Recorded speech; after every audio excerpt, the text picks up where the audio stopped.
Okay. Call the meeting to order. Maria Okpara, present. Rick Raleigh, Here. Wilson So, Yeah. Dennis Bender, Here. Adeline Blassingame, absent. Mr. Raleigh, will you please lead us in the Pledge of Allegiance? Sure. Please rise and join me in the Pledge of Allegiance. I pledge allegiance to the flag of the United States of America and to the republic for which it stands, one nation, under God, indivisible, with liberty and justice for all. Thank you. The Board of Trustees would like to remind members of our community that you may remove your mask while making your public comments if you feel comfortable. We have no cards for public comments. No public comments. Okay. We need to go into closed session. I make a motion, we go to closed session? But he needs to read it. All right. So we're going to be going in a closed session on the following items. Item 1, pupil personnel annual review, AR 37, 2021. Number 2, public employee discipline, dismissal, release, reassignment, transfer, leave, title, and certificated and classified employees. Item 3, public employee appointment, resignation, retirement, reduction, title, certificated and classified employees. Item 4, Government Code Section 54956.9A, current litigation, 7 cases, 181, 3952, 190, 7172, 2011183, 2022, 956, 2103396, 2111, 303. Government Code Section 54954, subsection C, 54956, subsection D. Anticipated litigation, 3 cases, 2018, 1907, 2020, 21, 05, 2020, 21, 07. Item 5, conference with labor negotiator, agency negotiator Dustin Conrad, employee organization, Apple Valley Unified Teachers Association. Item 6, agency negotiator Dustin Conrad, employee organization California School Employees Association. Item 7, conference with labor negotiator, agency negotiator Trinae Nelson, B, employee organization unrepresented. And number 8, superintendent evaluation. And that's, thank you, the 8 items. That's it. Also a motion to go into closed session. Mr. Bender, you said you're moving to, you said we're moving to closed session, right? Yeah. Okay, who seconded? I have no idea. Wilson did. Mr. So is. All in favor? Aye. Any opposed? Okay.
So you can see people.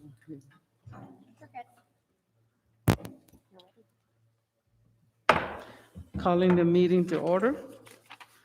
Do you have any reports from California School Employees Association, CSEA? We do not. Do we have report from Apple Valley Unified Teachers Association, AVUTA? We do not. Thank you. Closed session reports. Okay, yes, we got several here. Bear with me a second. Yeah, we move it so it's. Okay, so the following items we're going to report out on for closed session. And the first item is B3, public employee appointment. On a motion by Okpara and a second by So, we appointed Terry Ray as assistant principal at Desert Knolls.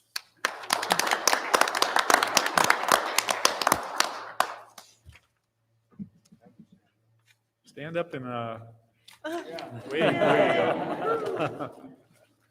Welcome. Item 2, on a motion by So, a second by Okpara, the board unanimously appoints Kristen Nichols, assistant principal, Mariana Academy, Range 7.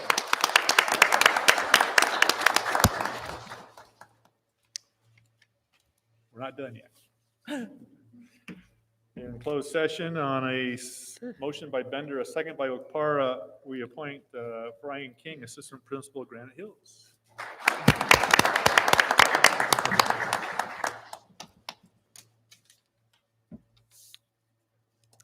From Barstow to Fontana to Apple Valley. Everybody always comes back to the desert. To the best district, I might add. Okay, in closed session, on a motion by Okpara, second by Bender, we appoint Brittany Reesport. You get it right? To Dean of Students of Phoenix Academy. Welcome. She came all the way from San Fernando Valley. In closed session, on a motion by Okpara, second by So, unanimously appoint Sharon Heitman to assistant principal Vanguard. Sharon's in an airplane Plane flying Just to flew over. Idaho. for her son's graduation from Son's lineman graduation, school, right. yes. And finally, in closed session, on a motion by Bender, a second by Raleigh, Board of Trustees unanimously appoints Sarah Garcia as high school assistant principal on assignment to High Desert Premier Academy.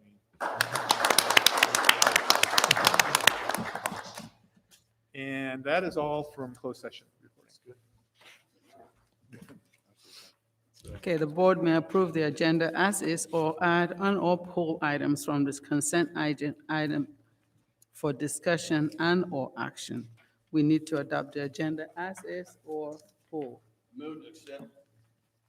Who's second? I'll second All in it. favor?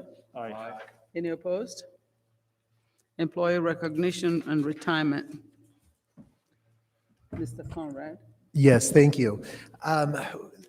Bittersweet, I think, is the way to talk about what we have to share next. And Mr. Buchanan, running tech, has about a 7-minute video that I'd like to just start streaming. There's no sound to it, but it speaks to the retirees that are moving on to the next chapter of their life. This year, you know, we had quite an exodus due to some provisions that we provided. I guess a little redundancy there, but over 100 individuals and hundreds and hundreds of years of experience and impact on our community are exiting the system and moving on.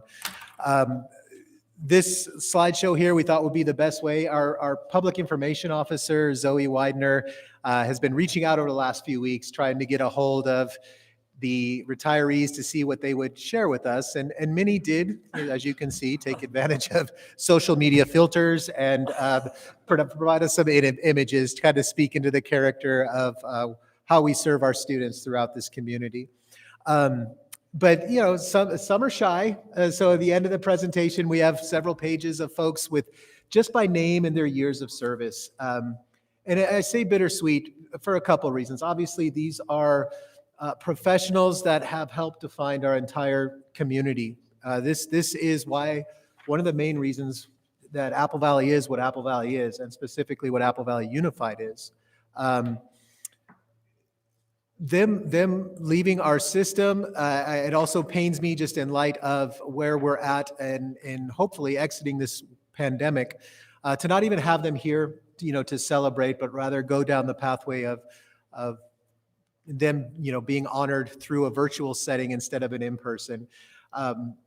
It just, to end a career this way at this time, I'm excited for them, and yet your heart hurts for them, and whether or not they truly envisioned their last year serving our students to be the way that it was. And I commend all these professionals.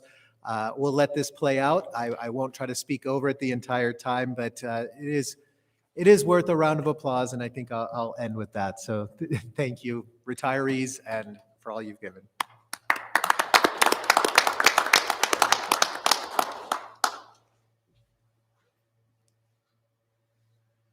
Great job.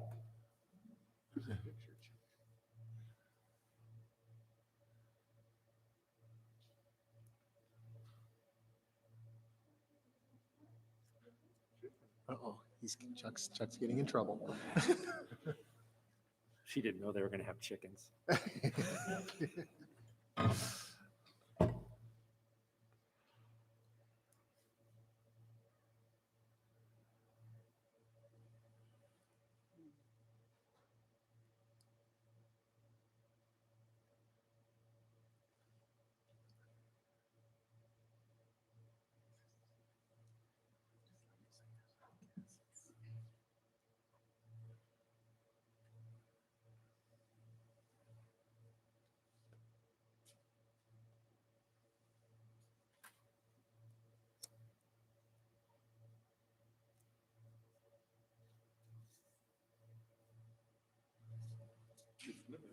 Reading Braille.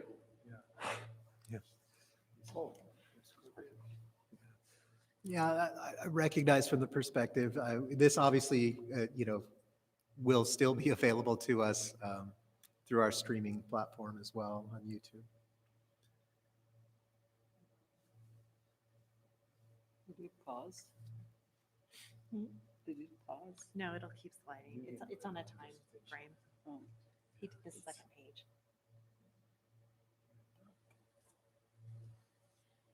It's always enjoyable to go back and read where people say their plans are. There's some very creative folks out there that do a lot of very interesting things.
And as you can see, those that were a little shy about revealing, we're not letting them get away that easy. We want to honor them as well. Got a few slides here. Those individuals.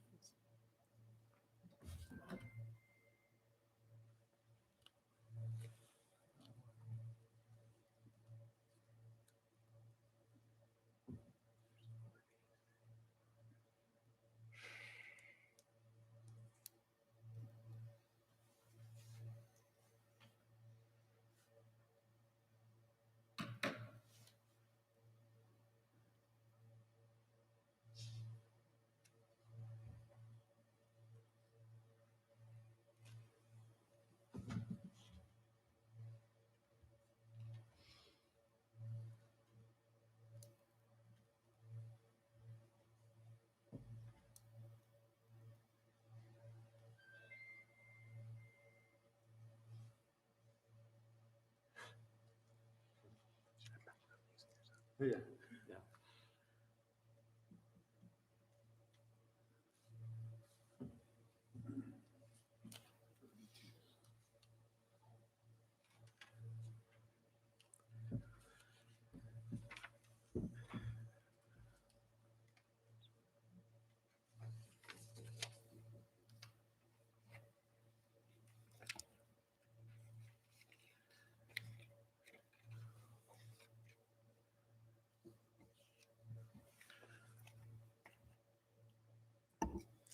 So although it's been a silent stream, I didn't want to attempt to sing any background music or anything. It really is a celebration, not intended to be a somber moment, but each and every one of the names and the time was that, indicated by their service to our students is just, once again, we're celebration and very, very, very commendable. So I just wanted to acknowledge and appreciate all those individuals.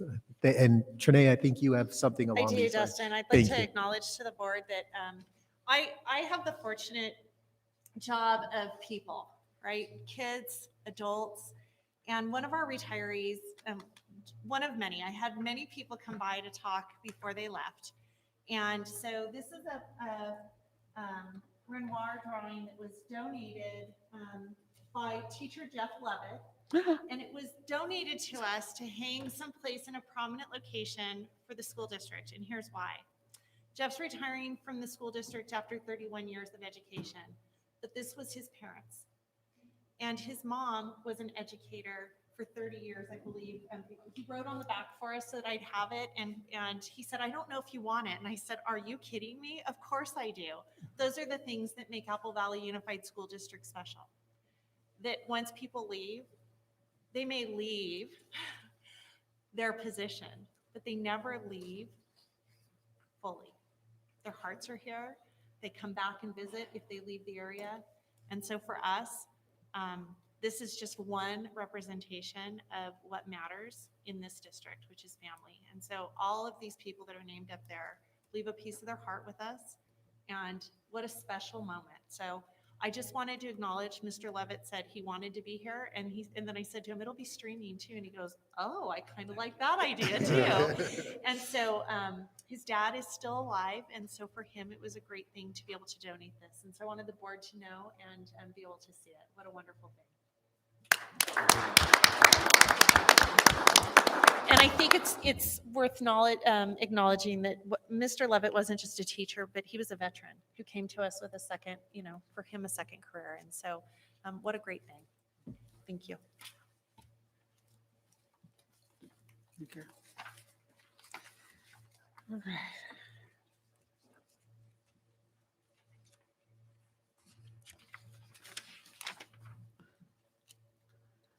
The Board of Trustees would again like to remind members of our community that you may remove your mask while making your public comment if you feel comfortable. Kylie, do we have any comment? We do not. Okay. Superintendent comment. Well, you heard my feeling about the retirees. This is an exciting time for them, a sad time for us, but it also brings what we have in the audience today, which is a lot of transition and new people that we are super excited to have join our family. So welcome to all of you that are transitioning and going to support a school site. We appreciate that you're here in person and the one that's 30,000 feet in the air waiting to celebrate her son today. Likewise, this past week, last Friday, I got to participate in the Adult Education Consortium graduation at Victor Valley College. For this area, it's a highlight. These are people that are in every age bracket across the system, and they've accomplished the huge task of graduating with a high school diploma and are being pushed. Some of them are already in college coursework at Victor Valley College or other locations. It's a joy and a celebration beyond all, and especially when they're one of our employees that walk across the stage. Not only did we have employees, we had spouses of employees that I had no idea did not have high school diplomas, but big deal, big deal. So we celebrate people from birth to graduation regardless of their age in this system. So super exciting, and Ms. Okpara got to participate in that with me and shake a lot of hands. Mr. Sill. Mr. Sill, do you have any comment? No, let me just say that I want to wish our teachers to have a nice few weeks of break, before they come back. They deserve- Yeah, 2 weeks. Thank you. Mr. Bender? Just congratulations to all the new appointees. We're very fortunate to have such a wealth of talent to choose from. Very impressive. Mr. Raleigh? I'd just like to thank some of the retirees. I saw some of the names up there. One, 36 years. There's a lot of years that we've lost, and I want to welcome the new people aboard. Look forward to a prosperous year. Thank you. Congratulations to the new appointees. Happy birthday, Mr. Ray. And thank you so much to Mr. Jeff Lovett. Both of us were first-year teachers on this campus when he first started. And I noticed quite a few of my colleagues retiring now. And congratulations to Mr. McCall. It was an absolute honor to see you sign that last autograph on the field. I also went to the graduation at the Victor Valley College, and I was absolutely blown away to hear our superintendent be the keynote speaker at that graduation ceremony. We're looking forward to a great year, and we will stop in to see you once we can get into your campuses. Thank you so much. Discussion action session. It is recommended that the Board of Trustees discuss and take action on the following items. Item number 1, approve the Apple Valley Unified School District Governance Handbook. I need a motion. I'll move the item. I'll second it. All in favor? Aye. Any opposed?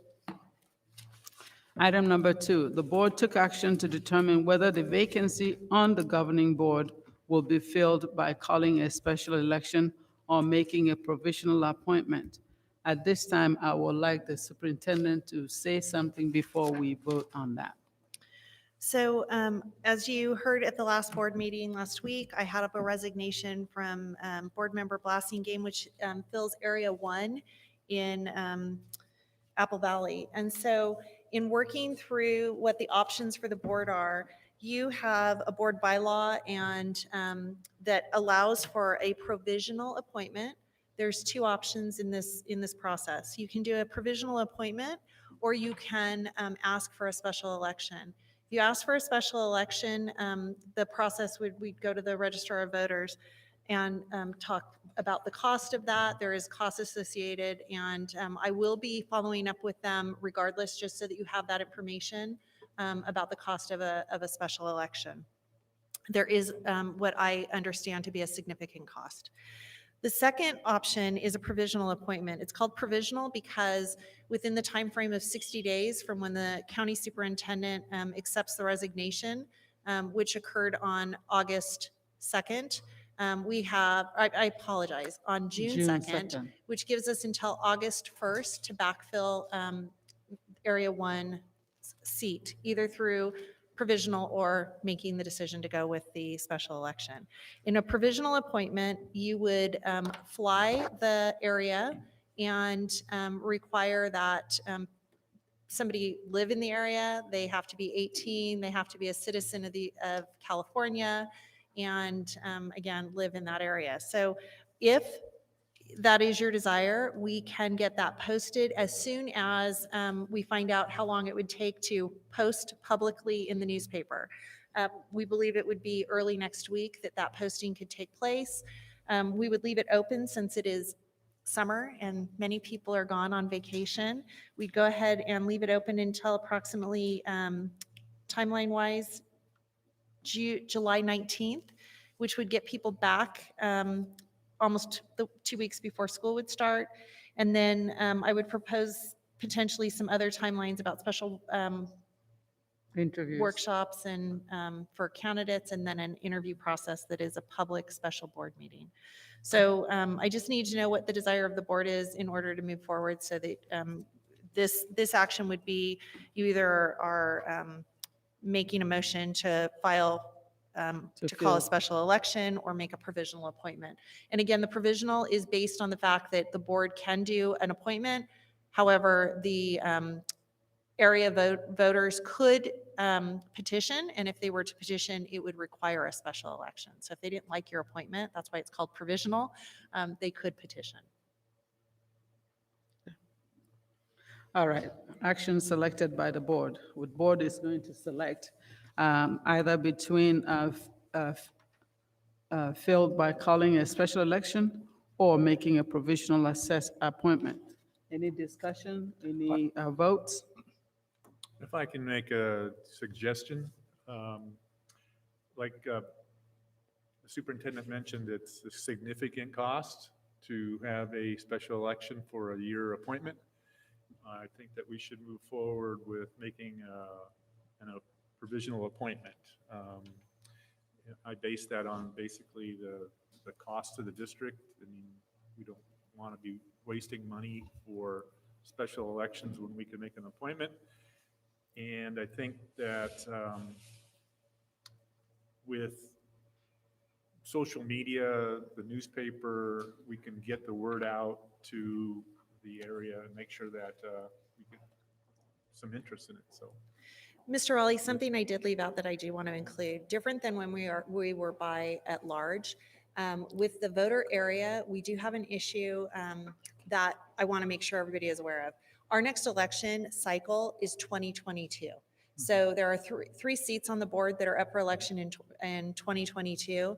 This particular seat, Area 1, would not be up for election again until 2024. However, if you make a provisional appointment, that seat would go up for election for a 2-year cycle in 2022. So what the appointment would be basically to backfill for about 18 months Right. at that point. So I wanted to clarify that because I didn't state that earlier.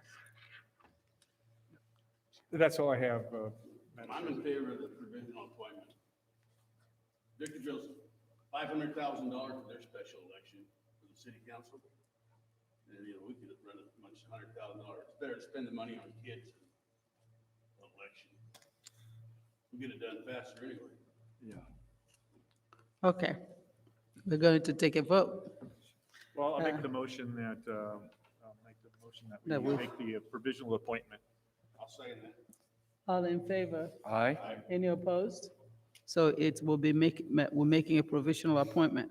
So what we'll need then is a timeline so that we can begin to let people know that that position is coming up. Okay, and at the end, when I make superintendent comments, I'll ask for direction about a timeline that is just That will work for a everybody. draft at this point, but give you guys some dates that might work. All right. Approve the certificated and classified personnel actions as listed. I need a motion. I'll move the item. I'll second it. All in favor? Aye. Thank you. Number 4, approve the recommendation for requested leaves as noted. I need a motion.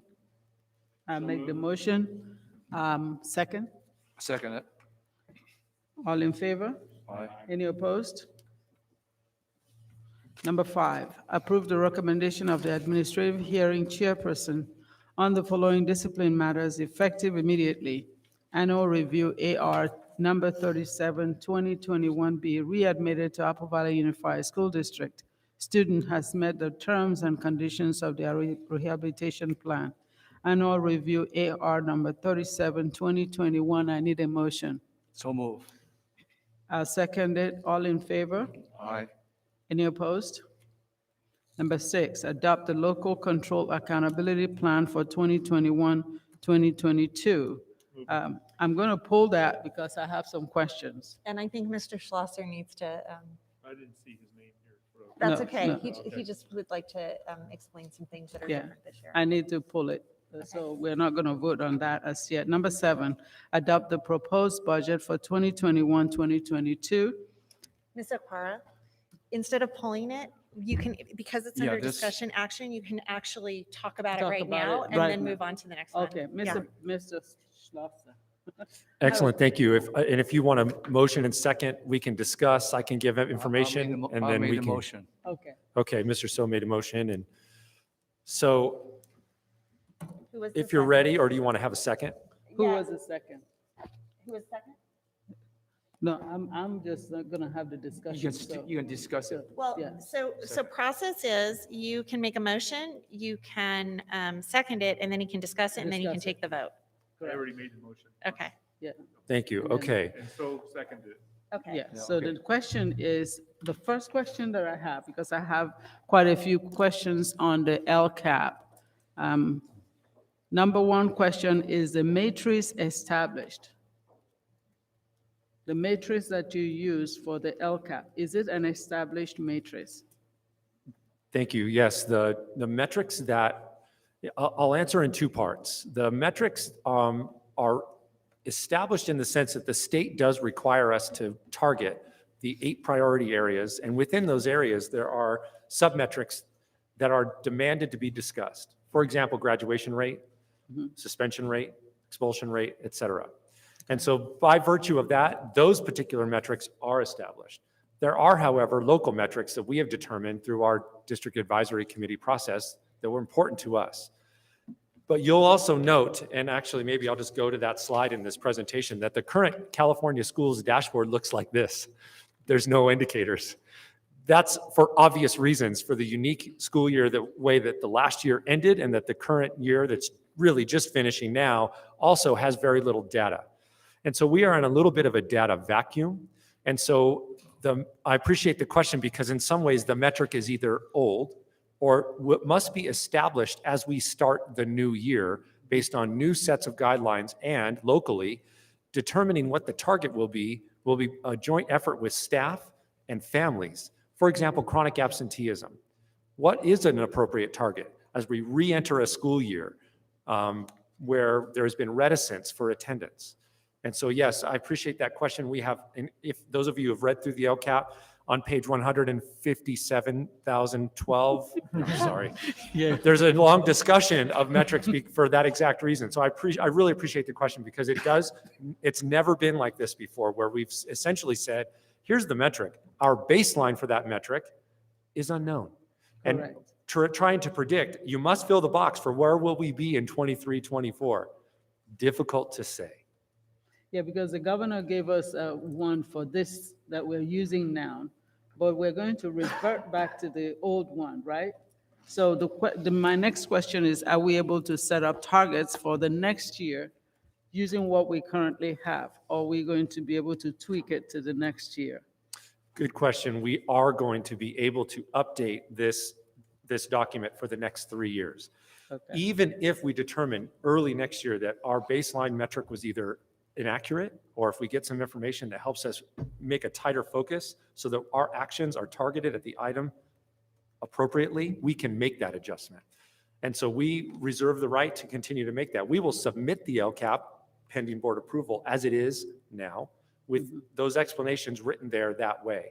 And then it does have a few boxes that are sort of blank and grayed out. You can't enter until the following year's data is available. And we hope to see again a dashboard that allows us to look at not only the information, but information by student group. And it's not that we don't have any, we just don't have this data, which is it's called out for specifically. Okay. My next question, what plans and how do we move forward for the next steps? Do you have plans in place, or are we going to be working on it when we get started in the coming year? Or are you already in the process of creating the new plan? I feel like the best way to think about that is we are always in process. LCAP is like WASC. It's something that you don't just do at a moment, you're always in that process. What will be different, this is the LCAP cycle. What will be different about the cycle from years past is, instead of in the fall doing only progress monitoring and then reporting back out to the community, we may have to do some actual target clarification. So we will be gathering groups together in the fall through the district advisory process, but also with some targeted focus groups. Because remember, we are in differentiated assistance for some particular student groups. We want those student groups and those families together to talk about what the targets will be once we start to have some preliminary data in the early part of the fall. So yes, we have plans to do this in by targeted item. For example, suspension rate for African-American students, one of the areas of focus for us. But we, of course, had 0 suspensions this year. So we have a year that just doesn't have accurate data. So once we start to have some information in the fall, we will be gathering those groups. Thank you very much. And so just to also add a couple of things, in addition to the LCAP this year, we are at the same time to present to you our local indicators. The local indicators in years past were presented in the fall or winter.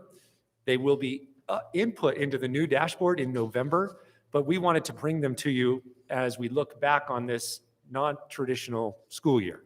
And so let me just move forward. The big ideas for today for the LCAP approval, first, remember that the local indicators complement state indicators, and those are things that are really not reported in the same exact way. They're not a student test score. And we'll go over what exactly they are. And the only option we have on local indicators, we either met or didn't meet. And often that essentially means, did you have a process to determine whether or not you were paying attention to those 5 areas? And then also, once the LCAP's approved, of course, then we send it to the county for the county to review the document, make sure it meets the state requirements, and then we work together to make sure that the language is sufficient, and if there are material changes, we bring those back to you. The 5 indicators are here. Those come out of the state priority areas, and we'll go through those briefly. But I'll tell you that in Apple Valley, we have met the local indicators in all 5. So priority 1 is basic conditions. These are on the SARC. Essentially, these are things you saw in January and February through the SARC document or through the FIT reports that Mr. Schulenberg presented. And so a quick review, we had 0 misassignments or vacant positions on the current SARCs, which were reported as for this school year, 2021. No students who were without an appropriate textbook or access. And remember that on our FIT reports, which are a very strict standard that we hire an outside company to come and review, we had 3 school sites that were considered fair and the rest considered good. But as far as instances of good repair, that's actually a lower standard. We hold ourselves to a higher standard, and Mr. Schulenberg presented background information on that in the spring. By watching these items, we have met this standard. Priority 2 has to do with updated curriculum. I just wanted to give a quick update. We have continued the adoption process, even though we've been remote. In the elementary ages, the K-8 area, we are in the midst of our last update to curriculum, which is history, social science. They've been meeting virtually and began the process to narrow the selections, and they will be entering a pilot for that adoption. And in the high school areas, we're finishing up with sciences, and then 11th and 12th grade English will follow shortly after. So nearly complete with every subject area. Parent engagement, as you know through the LCAP presentations, we continue to enjoy strong parent participation, both in the DAC process, by virtue of our surveys. Take a look over the years, we've continued to get over 10% of our parents, even this year where they were remote, instead of standing in parking lots and kind of getting feedback, we were able to get them to participate remotely in quite lengthy surveys. In fact, we surveyed people more than we maybe ever had this year, surveyed. And in fact, there's still one in the field at the moment asking them about their preference to return to in-person instruction or to remain virtual for next year. And so, of course, parent engagement also is by virtue of asking parents, do they feel that they have input? And the parent responses to that question continue to remain strong, with almost 90% of parents saying they do feel that they agree or strongly agree with the statement that they have sufficient input at school. And so these are the topics we ask them about, and these are all reported to the DAC, and the principals get them by their site. So they have all the information reported back to them. This is an important process for us because it informs our work, and it gives us a chance to get a sense of what the trends are. The most important question sometimes is the open-ended one, where parents simply get to type some comments or concerns or ideas to us. And so we read all of those, as I know the principals do for their sites. That's in addition to the thought exchange we do for the district advisory committee. Priority 6 for us is a school climate survey. We've actually been using the Gallup poll for this. As you know, the students answer the Gallup poll. We did add this year an additional Youth Truth survey. The Youth Truth survey was something we saw at CSBA. I think some of you brought to our attention a couple of years ago. It has turned out to be a very powerful tool. And I'll give you a quick snapshot of the data from our elementary schools. It's just come in. And it shows in many areas, for example, engagement, academic rigor, and culture. For Apple Valley students rated their schools much higher than the state average in almost every area. You would be proud of the results. I'll present those to you as a continuing part of our LCAP process. It will be useful for you to see that, and we'll add the high schools in to that process in the fall. Finally, a broad course of study, and for this, this is something we watch carefully, and it has been helpful to have the additional counselors in the system to make sure that students have access to a broad course of study across our system. We continue to do transcript analysis to make sure that students, we're watching for trends. Our A through G completion rate continues to rise, and our college and career readiness indicator also yields that students are not only accessing the college entrance pathway, but also the CTE course of study pathway completion continues to rise, at being one of the top in the desert as a district with over 54.5% of our students meeting that indicator. And so we've met for all 5 areas. We're proud of that. That's an important part of our work all year. And I wanted to make sure you knew that before you voted on the LCAP process, because this is part and parcel of that. So any questions? Thank you. Any questions? No. Thank you. Now let's vote on that then. All in favor? Aye. Any opposed? Okay, consent agenda. It is Still have recommended. the budget number 7, remember we. Number 7, adopt the proposed budget for 2021, 2022. I need a motion. So move. All in favor? Aye. Any opposed? Thank you. Item number J, consent agenda. It is recommended that the Board of Trustees consider approving a number of agenda items as a consent list. Consent items are routine in nature and can be enacted in one motion without further discussion. This procedure conserves meeting time for a full discussion of significant issues. Consent Move that we items. approve- I'm sorry. Consent items to be approved in one motion are 1 to 12. Now, I forgot what I was going to do. No. I'm going to move items 1 through 12 for approval. I'll second that. all in favor? Aye. Any opposed? Okay. Don't have staff reports. Superintendent comment.